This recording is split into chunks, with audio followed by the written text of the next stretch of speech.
Chers téléspectateurs de Speedline Télévision, bonjour et bienvenue à ce numéro de votre émission Le Grand Rendez-vous. C'est devenu quasiment un acte récurrent, les coups d'État. À l'intervalle de quelques mois, l'Afrique subsaharienne a été le théâtre de 3 coups de force ayant abouti à la prise de pouvoir. Du Mali au Burkina Faso, en passant par la Guinée, Conakry pour être plus précis, ce sont désormais des militaires qui dirigent le pouvoir, mettant ainsi en cause l'ordre constitutionnel de ces pays. Une décision qui n'est pas du goût de la communauté internationale, notamment celle des États économiques de l'Afrique de l'Ouest. 3 coups d'État en un temps record. Comment en est-on arrivé là? Pourquoi ces coups de force au contexte actuel? Ce virus de prise de pouvoir par la force va-t-il ébranler toute la sous-région ouest africaine? Autant de questions auxquelles vous aurez certainement de réponses avec notre invité pour ce numéro de Grand Rendez-vous. Joël Tchogbe, bonjour. Bonjour cher ami. Vous êtes sociologue, journaliste, analyste et attaché de recherche. Merci d'avoir accepté notre invitation. C'est moi. Alors, je le disais tout à l'heure, en un temps record, l'Afrique subsaharienne, l'Afrique de l'Ouest, a connu 3 coups d'État. Peu s'en fallait, cette semaine aussi, on allait parler de la Guinée-Bissau. Alors, selon vous, est-ce des actes légitimes ou, en réalité, des pagailles des militaires? Écoutez, je vous remercie pour l'honneur que vous me faites en me conviant à ce plateau dans le cadre de cette émission qui, pour moi, participe donc à la construction, à l'édification des consciences sur le continent africain avec un sujet qui est tout aussi d'intérêt pour la plupart des Africains, qui soient présents ou non sur le continent noir, comme on prend donc du plaisir à le désigner depuis quelque temps. Donc ceci étant, point venu donc au contenu de votre question, il faut faire remarquer que effectivement ces dernières semaines, pour ne pas dire ces derniers mois, l'actualité sociopolitique régionale notamment a été rythmée par cette résurgence des coups d'État sur le continent africain. Alors, on pourrait peut-être parler d'un retour des vieux démons sur le continent, parce que n'oubliez pas qu'il y a une trentaine d'années en arrière, donc dans les années 1990, les États africains, notamment ceux situés au sud du Sahara, venaient donc d'opérer les premières transitions démocratiques. Le Bénin en était d'ailleurs le pionnier. À travers les conférences des forces vives de la nation. Des forces vives de la nation. Le Bénin était d'ailleurs un des pionniers de cette conférence et cela a ouvert la voie à beaucoup d'autres pays qui étaient donc tenus par soit des militaires à l'époque ou des civils tout au moins qui excellaient dans un type de régime autoritaire. Donc, 30 ans après cette transition démocratique sur le continent africain, notamment donc en Afrique subsaharienne, on constate malheureusement qu'il y a cette résurgence des coups d'État. Alors, la question précise, c'est de savoir, et vous l'avez d'ailleurs posé, bien anglais, est-ce qu'il s'agirait d'une pagaille des militaires? Ou, pour moi, est-ce que cela traduit une certaine forme d'échec des pouvoirs civils qui ont géré les pays dont nous parlons 30 années durant? Je pense que les ressorts et les mobiles qui expliquent cette résurgence-là des coups d'État sur le continent africain, ces ressorts et ces mobiles sont à rechercher fondamentalement dans ce qu'on peut appeler le malaise ressenti en termes de développement sur le continent africain. Parce que les coups d'État ne surviennent pas d'une façon spontanée. Les coups d'État ne sont pas des faits qu'on peut étudier en déconnexion d'un contexte social du contexte politique, du contexte économique. Parce que la société, c'est un tout. Et les trajectoires qui permettent donc de lire la dynamique sociale font que on ne peut pas faire une lecture des coups d'État en déconnexion, bien entendu, avec le contexte politique, la santé sociale, la santé économique, la santé politique. Donc, pour faire, puisque je sais que nous allons tout à l'heure revenir donc, de façon spécifique sur chaque cas, puisqu'il y a 3 pays qui sont actuellement au devant de l'actualité, le Mali, le Burkina et puis la Guinée-Conakry.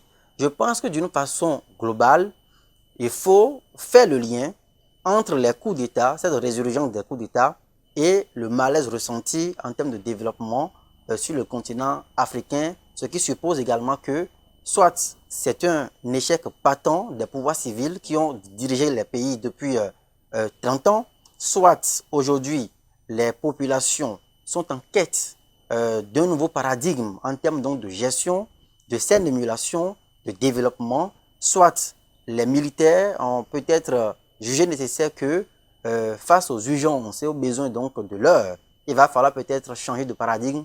Et là, je parle donc de est-ce que la démocratie est toujours la valeur absolue, la valeur intrinsèque qu'il faut promouvoir sur le continent. Alors, si on prenait cas par cas par rapport à cette situation, nous prenons par exemple le cas du Mali, puisque tout a commencé avec le Mali, quand Assimi Goïta a renversé Ibeka, paix à son âme, qui n'est plus de ce monde. Quelles seraient, selon vous, les raisons qui pouvaient motiver le militaire à sortir de ses casernes pour aller prendre le pouvoir chez un civil? Alors, le cas malien, c'est un cas spécifique. C'est un cas qui nous présente sur l'oscillogramme social, politique et économique des faits tangibles qu'on peut rapidement essayer donc de relever, essayer donc de cerner. Alors, tout est parti d'où au Mali? D'ailleurs, il faut faire une analyse contextuelle, une analyse située pour rappeler que nous étions en 2013 quand le Mali, État souverain, territoire souverain, est tombé donc aux mains des djihadistes avec une avancée de l'extrémisme religieux, de l'extrémisme violent et 2 faits qui se sont dans le temps et dans l'espace mués en une sorte donc d'attaque terroriste, d'attaque djihadiste. Donc, une avancée terroriste qui a complètement, ou bien qui a failli non seulement décimer les populations maliennes, notamment celles situées donc au nord du pays, et qui a failli également consacrer ce qu'on pourrait donc appeler, qui a failli donc partitionner le pays. Donc, une section du pays en 2 pratiquement, où on aurait le Nord Mali qui serait donc aux mains des djihadistes avec l'application de la charia, donc de la loi, cette loi musulmane qui relève donc de ce qu'on pourrait appeler donc les radicaux, ceux qui promeuvent et qui ne respectent pas forcément les droits humains. Les droits humains. Donc, est-ce que face à cela, les États devraient pouvoir se taire? Est-ce que le pouvoir de l'époque devait pouvoir se taire? La réponse, elle est non. Donc, dans la foulée, l'État malien, il souhaite un accompagnement de la part de la communauté internationale avec son allié traditionnel donc de tous les jours, la France, qui a essayé donc de demander une résolution au niveau du Conseil des Nations Unies, résolution obtenue avec l'opération Barkhane qui a été installée pour non seulement arrêter l'évolution, la montée, l'avancée des djihadistes sur ce territoire. Nous étions en 2013. En 2013 et 2020, il y a eu au moins 7 années. 7 années de coopération militaire. 7 années de lutte acharnée contre le terrorisme. 7 années où on a tenté, je vais prendre peut-être le pari de dire qu'on a tenté vainement d'enrayer le terrorisme dans ce pays. Donc les populations observant tout au moins cette dynamique qui était en cours, l'impuissance presque consommée et affirmée de la présence militaire française, ainsi que peut-être d'autres alliés dans la sous-région, dans cette zone du pays, ont certainement, au fil donc des années, ils sont tombés dans une désillusion. Donc un échec. Un échec patent, c'est un échec. Parce que d'ailleurs, j'ai comme coutume de dire que si vous étudiez un peu les propriétés du fait terroriste, vous remarquerez que il ne s'agit pas d'une guerre conventionnelle. Le terrorisme n'est pas une guerre conventionnelle. Le terrorisme repose essentiellement sur une guerre asymétrique, donc pas infiltration des assaillants qui vivent même au sein des populations. Donc, se positionner ou nourrir l'ambition d'enrayer le terrorisme sur les territoires qui sont déjà frappés, pour moi, ne peut que servir de référent pour développer une certaine résilience dans la marche vers la perfection. Il ne s'agit pas de croire que par le truchement d'une opération militaire, on pourrait rapidement réussir à pouvoir enrayer le terrorisme. On peut tout au moins contenir ses effets, ses affres, parce que c'est un débat entier, c'est un défi permanent qui se pose sur le continent africain. Donc, nous sommes au Mali et au fil donc des années, l'échec a été consommé.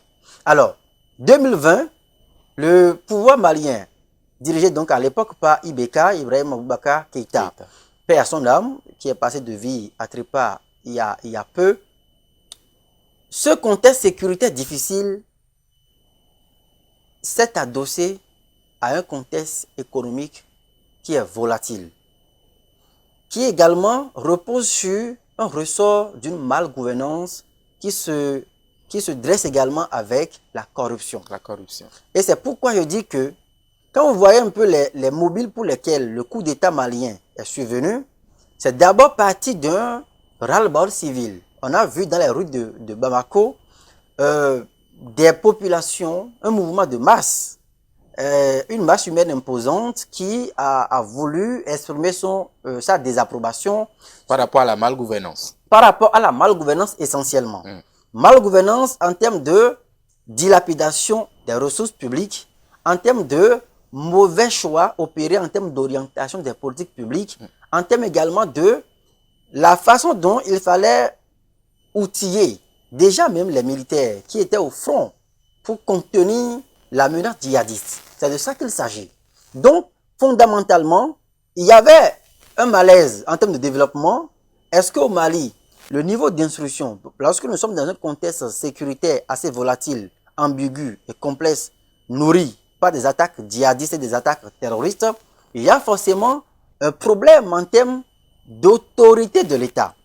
Parce que lorsqu'on parle d'autorité de l'État, l'État doit pouvoir assumer son autorité et offrir un mieux-être à la fois économique, social, politique, spirituel, technologique à ses concitoyens. Ce qui n'est pas le cas au Mali. Ce qui n'est pas le cas au Mali. Parce que justement, les territoires qui sont tombés dans les mains des djihadistes sont des territoires où vous voyez que l'État n'a plus forcément le contrôle.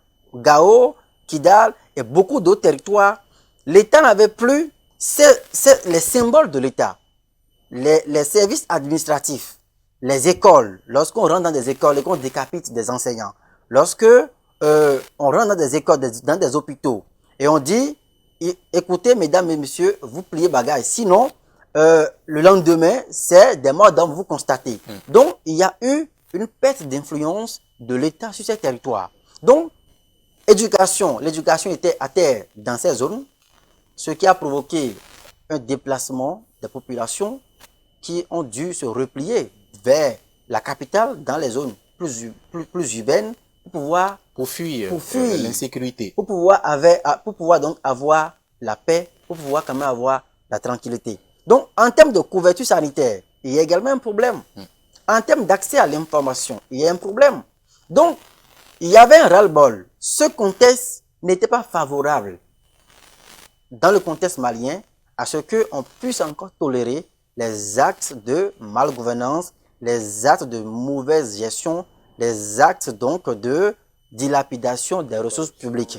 Donc, c'est pour dénoncer fondamentalement ce malaise ressenti en termes de développement, ce malaise sécuritaire qu'on a vu que il y a d'abord une désapprobation de la rue, le mouvement M5 avec l'imam Diko à l'époque en tête de pont, en tête de liste.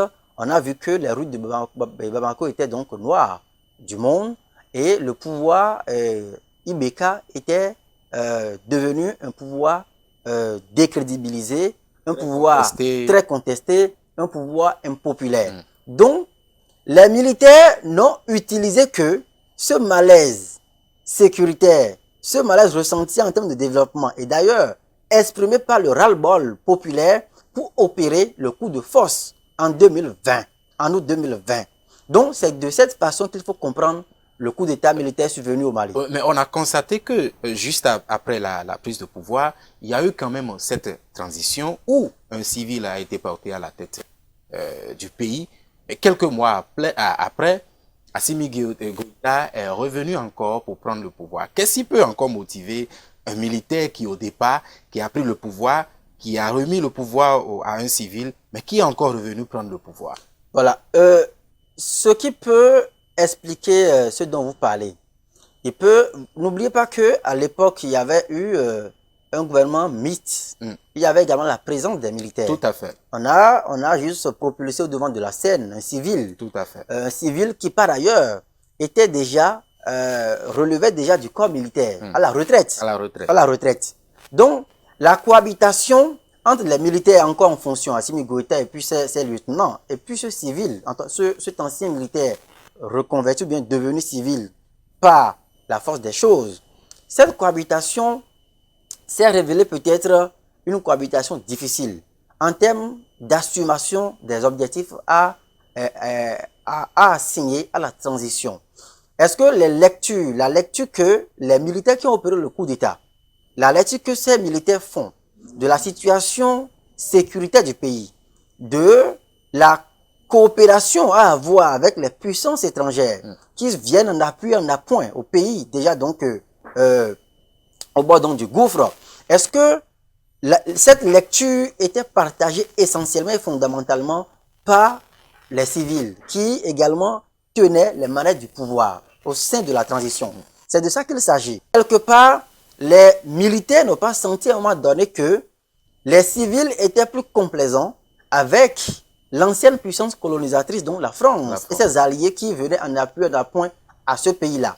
Parce que, fondamentalement, on a vu que c'est un putsch, c'est un double putsch qui a été opéré par la même personne. Par la même personne en moins d'un an. En moins d'un an, Assimi Goïta a jugé donc nécessaire pour pouvoir poursuivre la marche du développement, pour pouvoir offrir le mieux-être à ses concitoyens, pour rentrer dans ce que lui-même finira donc par appeler la refondation de l'État. Il a jugé nécessaire d'écarter complètement les civils donc du pouvoir et de pouvoir mener sa feuille de route. Et on a constaté justement que depuis que les civils ont été évincés du pouvoir, vous voyez que la feuille de route des militaires, cette feuille de route-là, elle est claire, elle est traçable, elle est lisible. Et ce que nous ne voyions pas sous ce régime transitoire mixte, civil et militaire. Tout simplement, la durée de la transition n'est pas du goût de la communauté internationale. On va y arriver, mais on va parler, n'est-ce pas, du Burkina Faso, qui semble avoir les mêmes problèmes que le Mali. Le Burkina Faso, c'est vrai que c'est des situations analogues. Les coups d'État... On parle également, par exemple, de l'insécurité. Voilà. Le dénominateur commun de ces deux coups d'État, c'est la raison sécuritaire.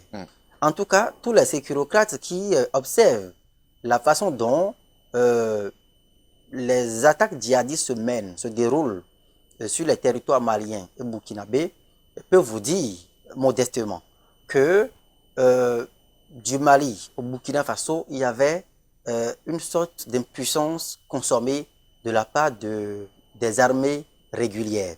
On a constaté que les armées dont nous sommes au Burkina, l'armée burkinabé n'avait pas non seulement les moyens logistiques nécessaires pour contenir la menace djihadiste. Ça, c'est la première chose.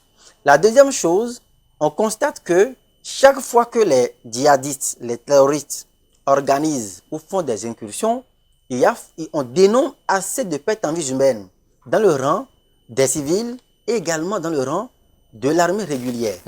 Et les informations concordantes qui ressortent la plupart du temps, c'est que déjà à l'intérieur de l'armée burkinabé, il y a des fractures. Il y a des fractures. Parce que n'oubliez pas que nous venons également de rompre avec presque 27 ans de gestion autoritaire de Blaise Compaoré, Oui. qui lui-même avait opéré un coup d'État en 1987 avec Thomas Sankara qui est décédé. Alors, il a eu le temps tout au long donc, de presque 30 ans d'exercice du pouvoir de contrôler l'armée et de pouvoir faire des orientations claires. En 2014, le ballet citoyen opère une rupture, une révolution. Blaise Compaoré est exfiltré par l'armée française, aujourd'hui en exil en Côte d'Ivoire. On fait une transition avec Michel Kafando. Plus tard, Isaac Zida et puis d'autres tentent donc de tordre le cou à la transition. Vainement, la CEDEAO bombe le torse, les militaires reculent. Et qu'est-ce qui se passe? On rentre dans un processus de démocratie. Roch Marc Christian Kaboré, qui lui-même a été ministre de Blaise Compaoré. Ministre de la Culture. Donc, il rentre dans le processus démocratique et prend le pouvoir. Tout au moins, c'est une première transition démocratique également observée dans ce pays-là. Alors, la politique de Marc Roch Christian Kaboré, à la tête donc de l'État burkinabé, cette politique s'est voulue une politique de rupture avec le paradigme de gouvernance consacré par Blaise Compaoré tout au long de ces 27 ans passés à la tête de l'État burkinabé. Vous savez que de plus en plus, il se susurrait quand même sous le régime Compaoré que ce régime négociait avec ces groupes djihadistes-là pour quand même, dans une sorte de contrat de non-agression. Ce régime faisait donc du Burkina Faso, et ça encore, il se susurrait de plus en plus que le Burkina Faso était peut-être l'arrière-cour de ces djihadistes-là, de ces terroristes-là, du fait que Blaise Compaoré savait quand même négocier avec ces personnes-là, le Burkina Faso pouvait donc dormir tranquille, les autres pays pouvaient être attaqués. Mais on voit Marc Roch Christian Kaboré qui a voulu rompre avec cette pratique et il y a eu l'explosion des attaques terroristes sur le territoire burkinabé. Mais dans le même temps, il y a que connaissez un peu le fonctionnement de l'armée régulière burkinabé. Il y a également que Marc Roch Christian Kaboré avait un peu peur d'outiller davantage cette armée-là, craignant d'ailleurs le coup d'État. C'est d'ailleurs une phobie pour les coups d'État qui a fait que tout au long de son mandat, le président burkinabé Kaboré a eu du mal à lâcher les chevaux et à outiller davantage en termes de moyens logistiques, en termes de moyens financiers, en termes d'appui l'armée. Permettre de repousser les djihadistes. Les djihadistes, donc, une armée qui est désarmée, une armée qui n'a pas les moyens logistiques nécessaires, ne peut pas résister aux attaques et à la foudre des terroristes. Pourquoi d'ailleurs, courant novembre 2021, je crois, vous avez vu cette attaque qui a été opérée, on dénombre 57 morts, la plupart des militaires de l'armée régulière. Cela également participe donc à l'exacerbation du malaise ressenti au sein de l'armée avec les fractures ethniques, les fractures de clans, les fractures en termes de bien-être à ressentir au sein de l'armée. Donc, c'est assez compliqué ce qui se passe au Burkina. Et en plus de cela, l'armée, et ça, ce sont les confrères de Jeune Afrique, je pense, qui ont révélé donc l'information.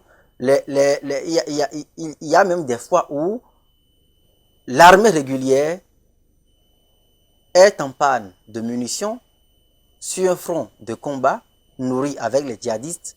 L'armée régulière est en panne, tombe en rupture de stock en termes de vivres. Nous sommes en Afrique, nous sommes au 21e siècle. Il y a carrément l'absence de logistique. Logistique, non seulement logistique, les vivres. Quand on parle de vivres, Louis Assogba, c'est quand même paradoxal que un pays qui entend quand même défendre son territoire, l'intégrité territoriale, l'armée qui doit être le rempart, l'armée tombe en rupture de vivres et obligée d'aller chasser des gibiers dans la brousse pour pouvoir se nourrir. Et la plupart du temps, c'est lorsque ces militaires s'en vont chasser dans des gibiers pour pouvoir se nourrir tout au moins pour reprendre de l'énergie. qui sont pris en embuscade par des djihadistes. Donc, ce contexte n'est pas un contexte favorable pour l'émergence d'une paix durable et qualitative dans ce pays. Donc, les militaires fondamentalement ont jugé nécessaire avec l'homme fort du pays aujourd'hui de pouvoir opérer dans ce coup d'État parce que les incertitudes en termes d'organisation, en termes de choix à faire se faisaient de plus en plus ressenties au niveau donc, du pouvoir burkinabé. Tout à fait. Donc, on constate en résumé que les deux pays que nous venons d'évoquer, beaucoup plus, la raison fondamentale, c'est l'insécurité. Et si on fait un tour, par exemple, pour aller en Guinée, c'est carrément autre phénomène là, ce n'est pas de l'insécurité puisque en Guinée-Conakry, on ne parle pas des djihadistes. Mais qu'est-ce qui peut pousser Doumbouya à prendre le pouvoir chez Alpha Condé? Le cas guinéen, c'est un cas assez particulier. Qu'on ne peut pas comparer avec Voilà. les deux autres cas. Voilà. Il y a d'autres raisons qu'on pourrait rechercher pour expliquer le fait que aujourd'hui la Guinée, hein, qui après l'ère d'Aziz Camara avec le coup d'État opéré, retombe aujourd'hui dans cette situation difficile au plan politique. Est-ce qu'on peut parler du troisième mandat de Alpha Condé? Ben, inéluctablement. On ne peut pas traiter de ce sujet et éluder cet aspect de la question. Le troisième mandat, forcé par Alpha Condé, lui-même un opposant traditionnel, Oui. un démocrate, un professeur d'université, celui qui a chanté les valeurs démocratiques sur le continent africain, même a exporté son savoir au-delà des frontières africaines. Et il a assumé. Lui-même a fait plusieurs fois la prison au nom de la démocratie, au nom d'une quête absolue du salut au prix donc de la démocratie. Celui-là qui prend le pouvoir finalement en 2010, qui s'offre 2 mandats d'affilée. Alors, qu'est-ce qui pouvait expliquer l'urgence d'aller vers un 3e mandat?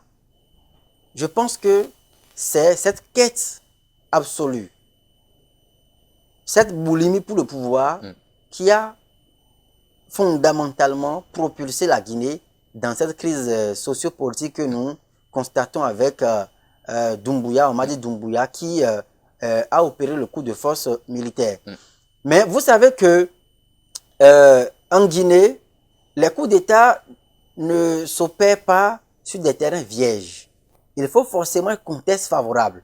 Le 3e mandat que Alpha Condé a recherché et s'est offert, il a pris de force en marchant dans le sang avec une répression des populations civiles qui contestaient ce 3e mandat parce que contraire aux normes. Donc cela m'amène à dire que parfois tout ce qui est légal n'est pas légitime. Tout ce qui est légal n'est pas légitime. Et de plus en plus sur le continent africain, les gouvernants doivent pouvoir savoir s'abstenir. Arrêtez donc de s'offrir les services de quelques juristes, de quelques intellectuels, à la solde peut-être des intérêts particuliers et égoïstes, pour opérer donc des contorsions juridiques, pour justifier des coups d'État constitutionnels et des coups d'État civils. C'est de ça qu'il s'agit. Parce qu'en Guinée, c'est un coup d'État civil qui a été opéré, un coup d'État constitutionnel. On utilise les ressorts législatifs, on utilise la majorité au pouvoir, on utilise l'attelage institutionnel pour pouvoir tailler des lois sur mesure et justifier un coup d'État constitutionnel. Le peuple, Joël Tchobé. Le peuple qui élit, ce peut faire l'élection dans quelles conditions? Quel est le taux de participation à cette élection? Est-ce qu'on a la même faveur populaire qu'on avait en 2010, en 2015, lorsque lui-même, il accédait à ces 2 mandats légaux? C'est la question qu'il faut se poser. Est-ce que, lorsqu'il venait au pouvoir, en 2010, je crois, est-ce qu'on a observé une fronde populaire dans les rues de Conakry? La réponse, elle est non. Est-ce que l'élection de Alpha Condé dans ce pays, on se rappelle encore, cette élection était donc porteuse d'un vent de renouveau démocratique, d'un vent d'espoir et d'espérance. C'était comme un nouvel état d'esprit qui naissait dans ce pays avec une ferveur populaire où les gens trouvaient grâce pour dire enfin, on a quelqu'un, un professeur de droit, qui pourra donc assurer cette transition démocratique-là et consolider les ressorts de ce pays-là. Mais malheureusement, le pouvoir, comme on le dit souvent, il est juteux. Alpha Condé n'a pas voulu quitter les choses avant que les choses ne le quittent. Et finalement, le troisième mandat a été consommé dans un contexte sécuritaire difficile. Et Mamadi Doumbouya, qui a profité de la situation, qui a été ramené dans ce pays par Alpha Condé, qui a été élevé par Alpha Condé, ce personnage militaire a jugé nécessaire avec ses frères d'armes de mettre fin à ce régime guinéen assumé par Alpha Condé et de pouvoir offrir la paix. La paix au peuple guinéen. Alors, Joël Tchegoué, on va évoluer dans le débat. De ces différents coups d'État, on a connu des diverses réactions, notamment celle de la communauté économique des États de l'Afrique de l'Ouest. La communauté économique des États de l'Afrique de l'Ouest qui n'est pas restée silencieuse, qui a fait tout possible pour taper du poing sur la table, notamment qui a sanctionné sévèrement le Mali. Est-ce qu'aujourd'hui, avec le coup d'État au Mali, cette sanction, qui peut, n'est-ce pas, avoir ses conséquences? Est-ce on peut parler des militaires ou bien des civils? Fondamentalement, les décisions qui sont prises par la CEDEAO, la conférence des chefs d'État, notamment de la CEDEAO, qui s'appuie essentiellement sur la commission de la CEDEAO, cette commission qui est à l'avant-garde des négociations, de pourparlers avec les différentes juntes qui ont pris le pouvoir dans ces trois pays. Les sanctions, dans leur nature, vont avoir des effets nocifs sur les populations à la base. C'est la première lecture qu'il faut faire. Lorsque on parle donc du gel des avoirs d'un État avec les comptes de la BCEAO, lorsqu'on isole un État, en fermant les frontières notamment, et les différents pays limitrophes se sont calfeutrés avec une interruption des lignes aériennes. On ne veut plus voir les différentes capitales de ces différents pays tomber donc aux mains des militaires, être desservis par des vols commerciaux ou tout au moins des liaisons, on ne veut plus. Lorsque on interrompt les transactions commerciales entre ces pays et les autres pays limitrophes, à la fin, ceux qui vont plus en souffrir, ce sont les populations à la base. J'ai coutume de dire que les avoirs qui sont déjà disponibles dans ces pays, les différentes juntes pourront s'en servir. L'élite au pouvoir va s'en servir. Mais les populations qui vivent au quotidien, qui souffrent le chaud et le froid, les populations qui ont besoin de tirer donc des gains de leurs transactions commerciales, les populations qui, pour une raison ou bien pour une autre, ont besoin de rallier telle capitale ou telle autre, d'avoir des facilités pour continuer par mener les activités. Ce sont ces populations qui vont plus en souffrir. Et c'est pourquoi la CEDEAO, pour moi, doit peser et sous-peser pour la plupart du temps les décisions qu'elle est amenée à prendre lorsqu'il y a des situations de crise qui surviennent. En étudiant les dégâts collatéraux sur la population. Effectivement, mon propos n'est pas d'encourager les coups d'État. Mon propos n'est pas de susciter le fait que il faut prendre le pouvoir par la force. Non, je suis un démocrate par nature, j'assume ce statut et je dis que la meilleure façon d'accéder au pouvoir, c'est par la voie des urnes. Il faut être démocrate, il faut confronter les idées dans un élan de challenge, dans un élan d'ouverture, pour qu'à la fin, ce soit les populations qui décident dans un système électoral transparent, crédible et libre, sans détour. Tout à fait. Donc, les coups d'État, il faut pouvoir les condamner. Mais, dans le même temps, la CEDEAO doit pouvoir peser et sous-peser ces décisions. Et voir est-ce que cette CEDEAO, comme cela a été clamé depuis le départ. Depuis le départ, on parlait d'une CEDEAO des peuples. Mais à travers les différentes prises de position ces dernières années de cette CEDEAO, on a l'impression que cette conférence des chefs d'État de la CEDEAO fonctionne en déconnexion totale avec les aspirations et les desiderata Et on parle même des syndicats des présidents de la sous-région. Et ce n'est pas pour rien que à chaque fois que la CEDEAO prend des décisions, des sanctions, vous voyez systématiquement un sentiment anti-CEDEAO qui naît dans les différents pays. Vous voyez un peu du Burkina en passant par la Guinée et le Mali, il y a que, et d'ailleurs, dans certaines capitales d'autres pays de la sous-région, ils s'organisent des mouvements d'humeur pour exprimer le ras-le-bol, la désapprobation des populations par rapport aux différentes orientations que désormais on donne à la CEDEAO. Donc, ce sont des messages que la CEDEAO doit pouvoir décrypter pour voir si est-ce que c'est elle qui est dans le décor ou que ce sont les populations qui n'arrivent toujours pas à comprendre. Mais moi, modestement, je pense que la CEDEAO, pour moi, est plus dans le décor. Plus dans le décor parce que elle devait pouvoir être conséquente envers elle-même. Interrogez d'ailleurs le protocole additionnel de la CEDEAO. Ce protocole qui promeut les valeurs de bonne gouvernance et de démocratie et des élections crédibles, transparentes et libres. Qu'est-ce que fait la CEDEAO de ce protocole? Lorsque dans des pays de la sous-région, il y a véritablement des élans d'accaparement du pouvoir, le pouvoir amené à soi, le pouvoir absolu, qui sont des choses contraires à la démocratie. On devrait trouver solution à ces différentes situations. Lorsque dans les pays de la CEDEAO, on verrouille le système électoral, on verrouille le système médiatique, on verrouille même l'espace civique pour étouffer les revendications légitimes des populations.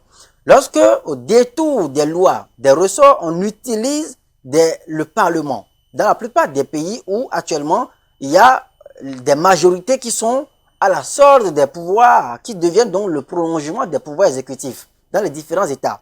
Lorsqu'on vote des lois et qu'on tord le cou aux lois électorales notamment, ou on tord le cou au système partisan, et parce qu'on sait que on veut légitimer, on veut légaliser un coup d'État constitutionnel, on veut légaliser un coup d'État civil pour s'accaparer du pouvoir, pour gagner même le pouvoir avant même les élections, pour exclure des opposants qui veulent participer. Et la CEDEAO observe tout ça. Lorsque les opposants, pour la plupart du temps, et les acteurs de la société civile dans ces pays, ils lancent des alertes pour dire, attention, il y a des signaux rouges qui s'annoncent dans ces pays-là. Il faut rapidement aller étouffer. La CEDEAO devrait réagir normalement à la ces CEDEAO, qu'est-ce qu'elle fait? La plupart du temps, on observe une passivité au sein donc de la CEDEAO. On constate que la CEDEAO, elle est amorphe, elle est timorée, elle est passive. Et si elle doit envoyer des missions, la plupart du temps, ces missions, lorsque ces missions viennent dans les différents pays, dans la sous-région, ces missions ne font que faire le jeu des pouvoirs en place. Ces missions négocient les discours, les propos, les mots à utiliser.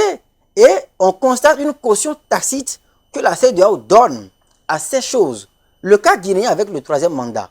La CEDEAO, vous avez vu la posture de la CEDEAO lorsque la CEDEAO a dépêché ses missions de bons offices en Guinée-Conakry.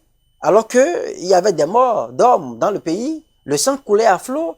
On savait pertinemment que ce 3e mandat était un mandat de trop. Qu'est-ce que la CEDEAO a eu à faire à l'époque?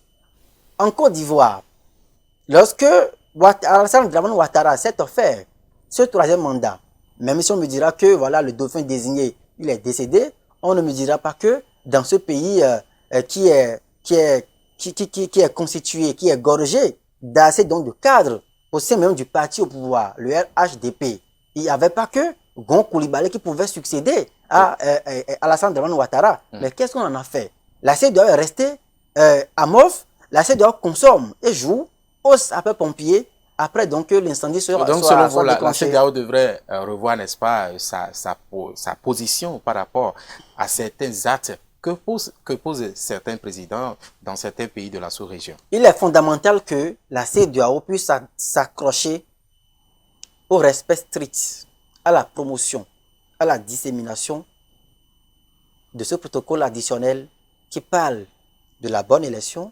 de la bonne gouvernance, des élections libres et transparentes et du respect de la démocratie. Et s'inscrit dans la prévention au lieu donc de laisser la situation pourrir et de revenir plus tard, vouloir donc appliquer des sanctions qui sont inopérantes, qui sont inopportunes, qui sont non applicables. Parce que même les sanctions que la CEDEAO prend avec, sur la junte malienne, les sanctions qui sont prononcées contre le Mali, ça a changé quoi fondamentalement? Tout à fait. Rien. Alors, parlant de ces sanctions que vous venez d'évoquer, nous avons constaté qu'il y a en quelque sorte une politique de deux poids, deux mesures en parlant de ces sanctions-là. Parce que la sanction déployée envers le Mali est beaucoup plus punitive que celle envoyée au Burkina Faso. Alors, selon vous, pourquoi le Mali, est-ce que vous ne notez pas un grand acharnement de la part de cette communauté-là envers le Mali précisément? Parce que le Burkina Faso aussi, il y a eu des coups d'État. En Guinée aussi, il y a eu coup d'État. Mais si on devrait mesurer ces sanctions, on peut constater que la sanction est de trop, par exemple, au Mali. Pourquoi le Mali spécifiquement? Je pense que dans le système de fonctionnement de ces organisations régionales ou sous-régionales, il y a ce qu'on appelle les sanctions par gradation. Le coup d'État burkinabé est survenu seulement à peine il y a une semaine. Tout à fait. Donc, c'est un coup d'État récent. Et les différents acteurs qui sont à l'avant-garde, qui observent comment est-ce que l'actualité évolue dans ce pays, la CEDEAO prend le temps d'observer. Il y a tout au moins un minimum de bonne foi qu'il faut accorder à la junte dirigée par le colonel Sandaogo, je pense. Alors, le coup d'État burkinabé, il est récent. Et pour ce qui est des discussions, les premières discussions que la commission de la CEDEAO a eues avec les hommes forts du pays, la junte burkinabé, la CEDEAO elle-même a estimé que elle a vu des partenaires assez ouverts à la discussion. Donc, cette junte paraît aux yeux de la CEDEAO plus ou moins ouverte à la discussion, plus ou moins déterminée et prédisposée à discuter, à rapidement revenir à l'ordre constitutionnel. D'ailleurs, il ne vous aura pas échappé que dans la foulée, il y a une confusion. Le coup d'État opéré, on suspend la Constitution, on dissout le gouvernement, le Parlement.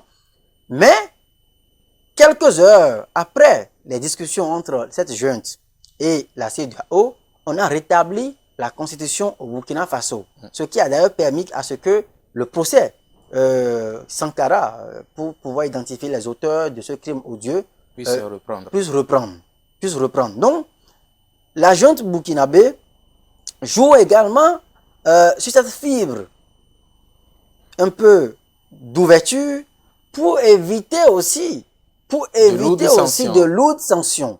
D'ailleurs, la CEDEAO, quand les chefs d'État se sont réunis, c'est classique, hein, on a suspendu le pays des instances de la CEDEAO et on menace la junte. Si la junte ne libère pas dans les heures qui suivent le président déchu, Roch Marc Christian Kaboré, cette junte-là, les hommes forts de la junte, subiraient également de lourdes sanctions de la part de la CEDEAO, un peu comme au Mali. Donc je pense que ça, c'est le contexte burkinabé. Il faut pouvoir le dissocier de ce qui se passe au Mali.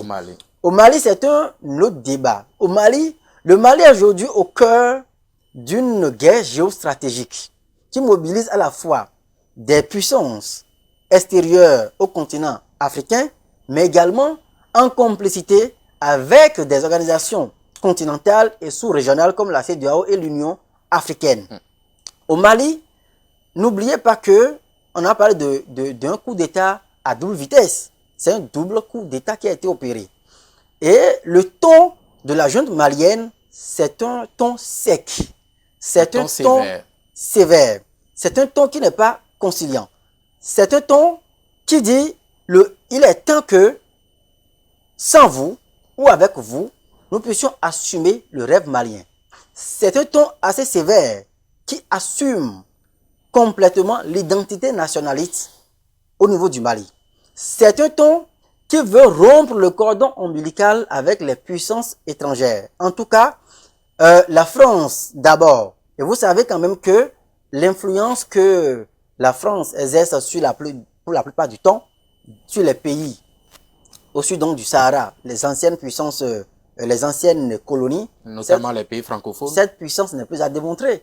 Donc, il est tout à fait normal que aujourd'hui, on puisse non seulement soupçonner une certaine complicité entre la France, entre Bruxelles, l'Union européenne et les autres puissances occidentales, une complicité de ces puissances-là avec la CEDEAO pour sanctionner lourdement le Mali, parce que le Mali, aujourd'hui, ne veut pas discuter. Le Mali dit, au-delà du coup d'État, au-delà d'un retour à l'ordre constitutionnel dont vous parlez, il faut une refondation de l'État malien. Refondation, il faut assainir l'environnement en termes de bonne gouvernance.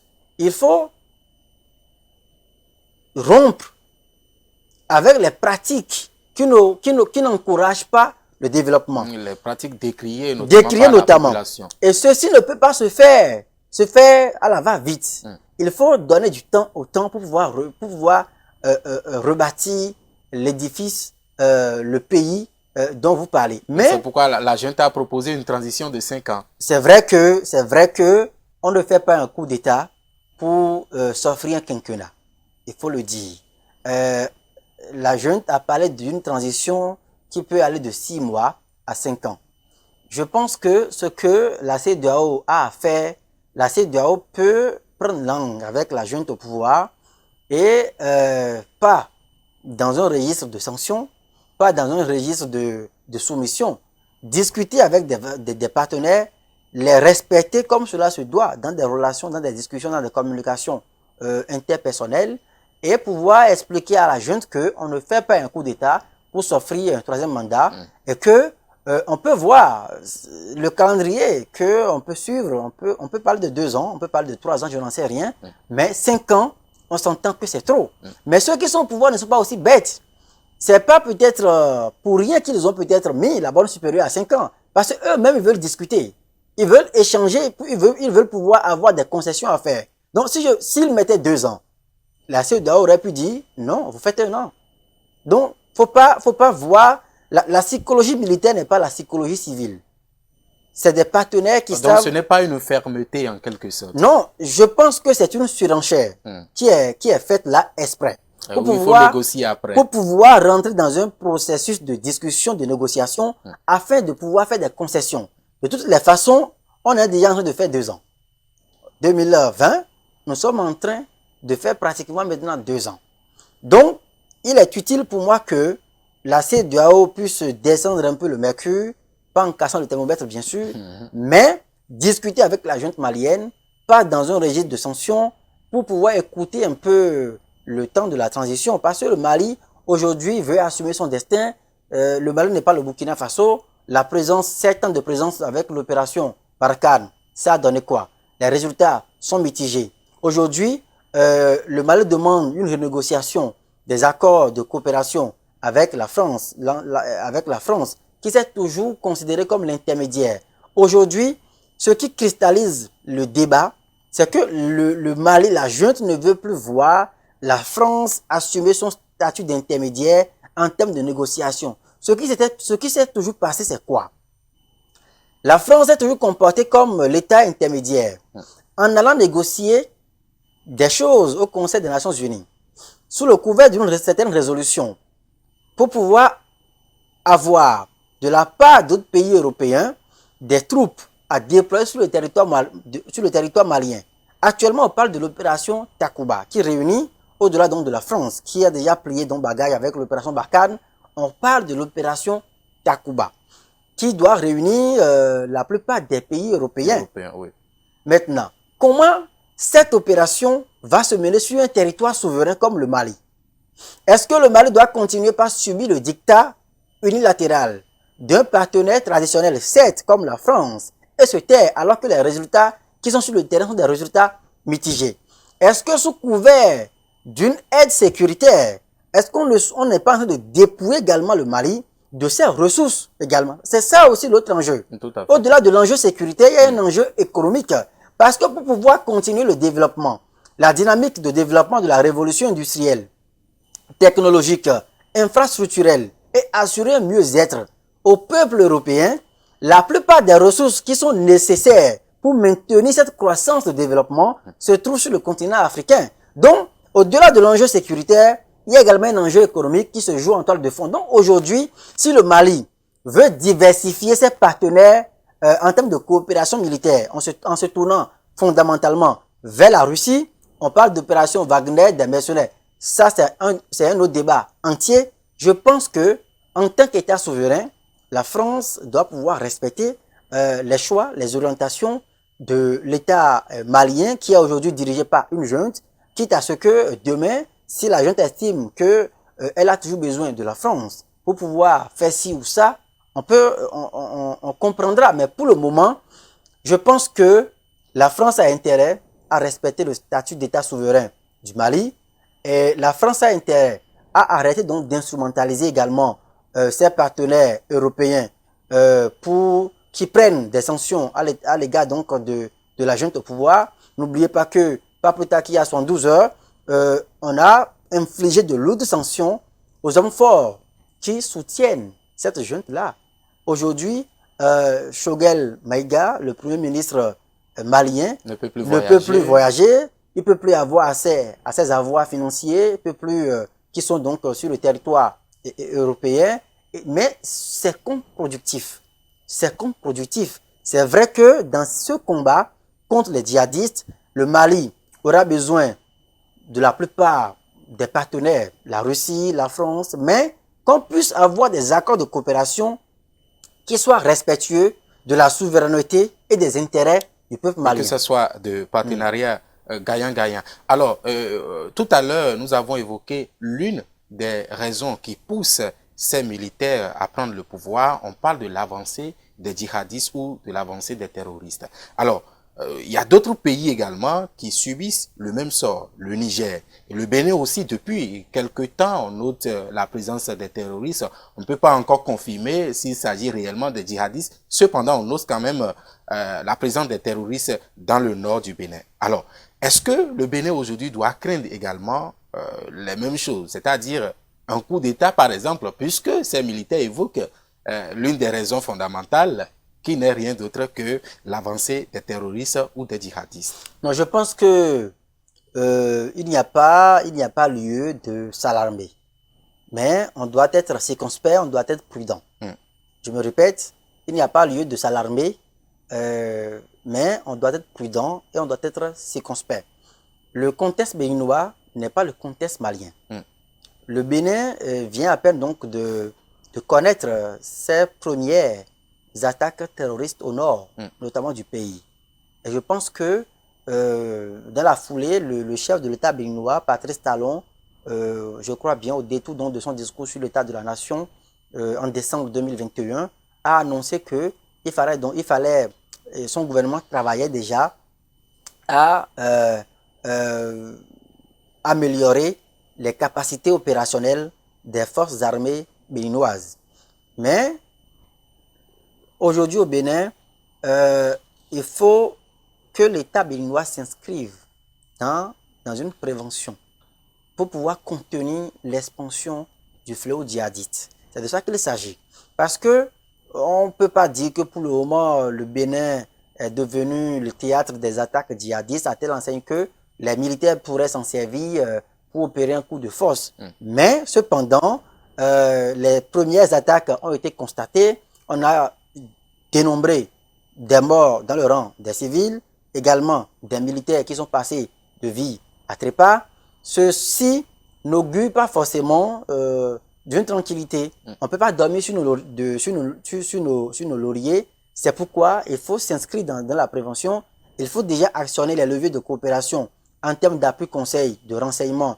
Solliciter déjà peut-être précocement l'appui logistique, les drones qui captent les informations et tout ça, dans une perspective de coopération avec les États limitrophes, avec les partenaires également.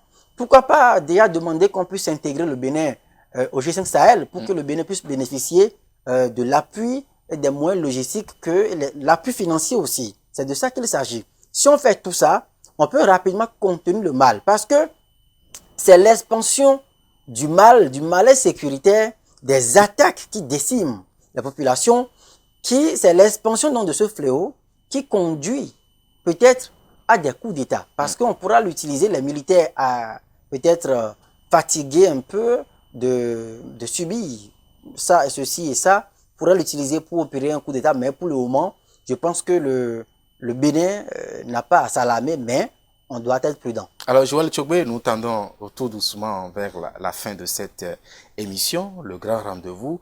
Votre mot de fin pour clore cette émission? Alors, je vous remercie pour l'invitation, encore une fois, que vous m'avez adressée. Cela nous a permis donc de passer en revue les faits marquants de ces dernières heures sur le continent africain, notamment ces faits en lien avec la résurgence des coups d'État, les sanctions prises par la CEDEAO et les enjeux économiques, géostratégiques et politiques qui se jouent sur le continent africain.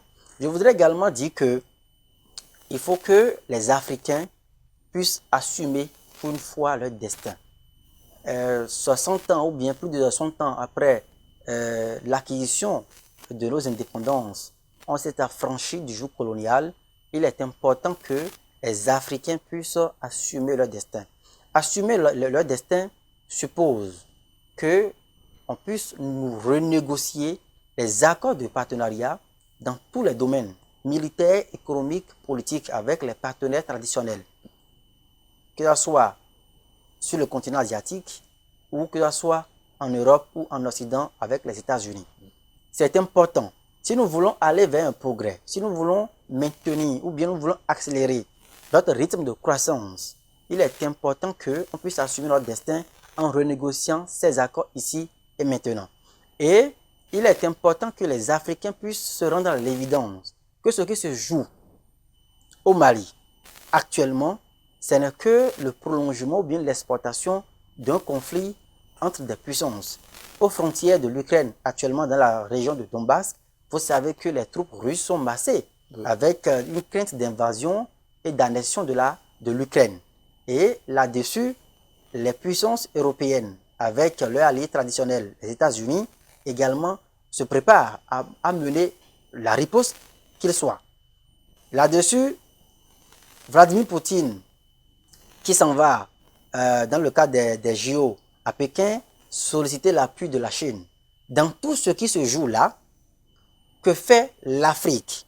Est-ce que nous allons continuer peut être l'arrière-cour ou le dépotoir de tout ce qui vient de l'étranger? À nous de répondre à cette question et d'assumer pour une fois pour de bon notre destin pour offrir aux générations futures un lendemain meilleur.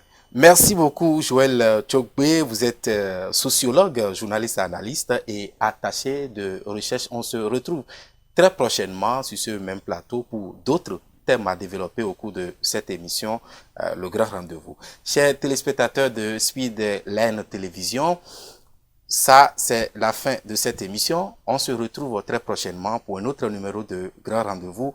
Restez fidèles à nos programmes de Speedline TV. À bientôt.